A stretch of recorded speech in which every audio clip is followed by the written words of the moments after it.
Ukrainani qurol-yarog' bilan ta'minlab tashladi. Razvedka ma'lumotlarini beryapti. Bu Yana bir marta. Amerika Qo'shma Qaysi- Shtatlarining manfaatlariga xizmat qilish emas. Qaysi buyruq bo'ldiki, Zelenskiy qo'g'irchoqdek yugurib shuni ijrosiga tushib ketdi.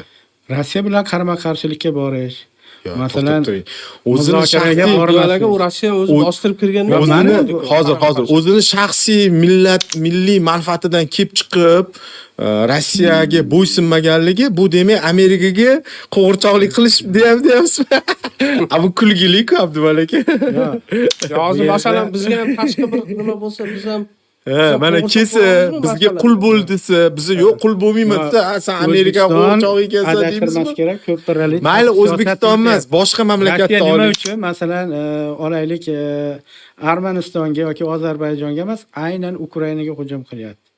Gap bu yerda Ukraina o'zini xavfsizligini Rossiya xavfsizlik hisobidan ta'minlamoqchi. Rossiya ham xavfsizlik kafolatini so'rayapti. Mana o'sha NATOning yig'ilishi bo'ladimi yoki boshqa o'sha Vladimir Putinni olaylik 2021-yilda NATO rahbariyatiga yoki Joe Baydenga yozgan maktubida ham aytilyaptiki, biz xavfsizlik kafolatini so'rayapmiz.